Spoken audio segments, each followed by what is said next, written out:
As amazing as Einstein's accomplishment was to unite space and time into four-dimensional space-time and show that it had properties that could be changed, to unite matter and energy into mass energy and show that they were interconvertible, Einstein was well aware of the fact that special relativity was special because it dealt only with the special case of matter in motion, of matter in relative motion and its effect on space-time.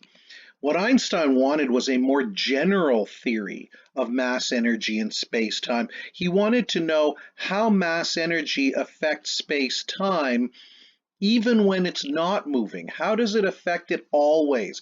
What is the general effect of mass energy on space-time? And so he puzzled and puzzled for the next 10 years until he came up with his theory of general relativity, or GR. He came up with it he developed it in 1915, published it in 1916. So I've put both dates up here. 1915 is a good date to remember because it's 10 years after the development of special relativity. You'll see why 1916 is also a good date. That's the year of publication. And amazingly, in the process of looking at the general effect of mass energy on space-time, Einstein also came up with an explanation for that mysterious force of gravity that Newton had described. The key to general relativity, as with special relativity, was the speed of light. Remember that Einstein developed special relativity starting from the point of Maxwell's equations that showed that bizarre result that the speed of light will always be constant for everybody. And his equations then for special relativity showed that nothing can travel faster than the speed of light. Well, this was a bit of a conflict with Newton because according to Newton's picture of the universe, the force of gravity actually traveled instantaneously. It reached out across space instantly to affect objects. And that would mean that gravity could travel faster than the speed of light. Einstein didn't think this was possible, and he looked for a solution to prove his own point correct, and that led to the development of general relativity. And long before Einstein, the quest for unification began with the most famous accident in the history of science. As the story goes, one day in 1665, a young man was sitting under a tree when all of a sudden he saw an apple fall from above. And with the fall of that apple, Isaac Newton revolutionized our picture of the universe. In an audacious proposal for his time, Newton proclaimed that the force pulling apples to the ground and the force keeping the moon in orbit around the Earth were actually one and the same. In one fell swoop, Newton unified the heavens and the Earth in a single theory he called gravity. The unification of the celestial with the terrestrial, that the same laws that govern the planets in their motions govern the tides and the falling of fruit here on Earth. It was a fantastic unification of our picture of nature. Gravity was the first force to be understood scientifically, though three more would eventually follow.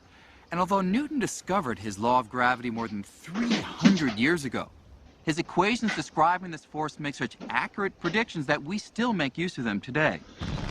In fact, scientists needed nothing more than Newton's equations to plot the course of a rocket that landed men on the moon. Yet, there was a problem.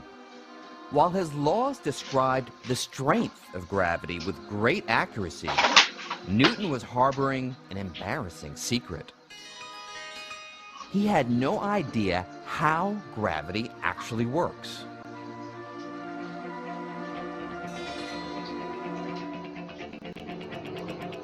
For nearly 250 years, scientists were content to look the other way when confronted with this mystery.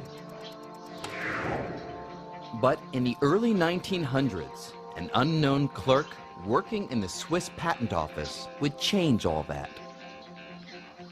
While reviewing patent applications, Albert Einstein was also pondering the behavior of light.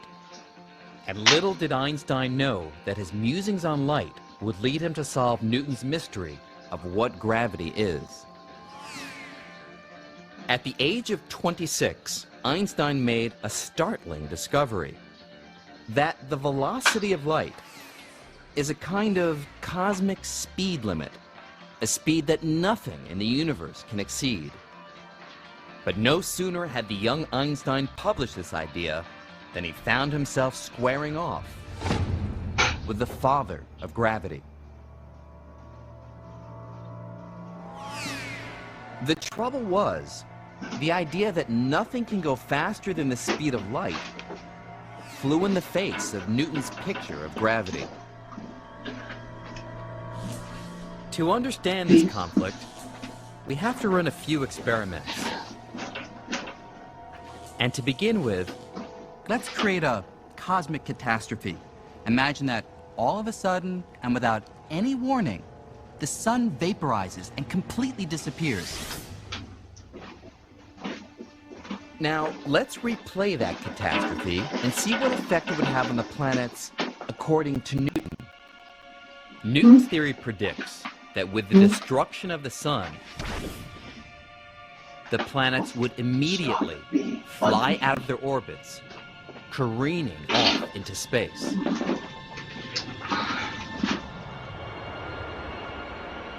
In other words, Newton thought that gravity was a force that acts instantaneously across any distance, and so we would immediately feel the effect of the sun's destruction.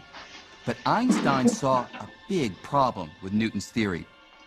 A problem that arose from his work with light. Einstein knew light doesn't travel instantaneously. In fact, it takes 8 minutes for the sun's rays to travel the 93 million miles to the Earth.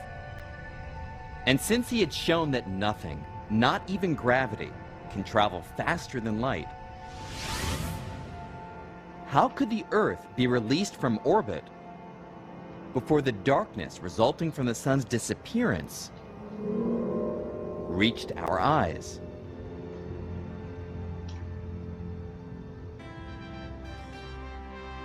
To the young upstart from the Swiss Patent Office, anything outrunning light was impossible. And that meant the 250-year-old Newtonian picture of gravity was wrong.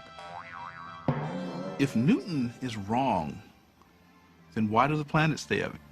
Because remember, the triumph of Newton's equations come from the quest to understand the planets and the stars, in particular the problem of why do the planets have the orbits that they do. And with Newton's equations, you can calculate the way that the planets will move. Einstein's got to resolve this dilemma. In his late 20s, Einstein had to come up with a new picture of the universe in which gravity does not exceed the cosmic speed limit. Still working his day job in the patent office, Einstein embarked on a solitary quest to solve this mystery. After nearly 10 years of racking his brain, he found the answer in a new kind of unification. Einstein came to think of the 3 dimensions of space and the single dimension of time as bound together in a single fabric of space-time.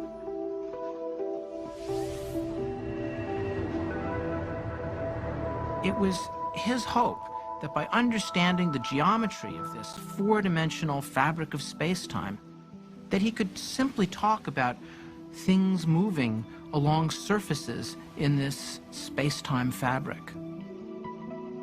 Like the surface of a trampoline, this unified fabric is warped and stretched by heavy objects like planets and stars. And it's this warping or curving of space-time that creates what we feel as gravity. A planet like the Earth kept in orbit not because the sun reaches out and instantaneously grabs hold of it, as in Newton's theory, but simply because it follows curves in the spatial fabric caused by the sun's presence. So, with this new understanding of gravity, let's rerun the cosmic catastrophe. Let's see what happens now If the sun disappears. The gravitational disturbance that results will form a wave that travels across the spatial fabric in much the same way that a pebble dropped into a pond makes ripples that travel across the surface of the water. So we wouldn't feel a change in our orbit around the sun until this wave reached the Earth. What's more, Einstein calculated that these ripples of gravity travel at exactly the speed of light. And so, with this new approach, Einstein resolved the conflict with Newton over how fast gravity travels. And more than that, Einstein gave the world a new picture for what the force of gravity actually is, its warps and curves in the fabric of space and time. Einstein called this new picture of gravity general relativity. And within a few short years, Albert Einstein became a household name.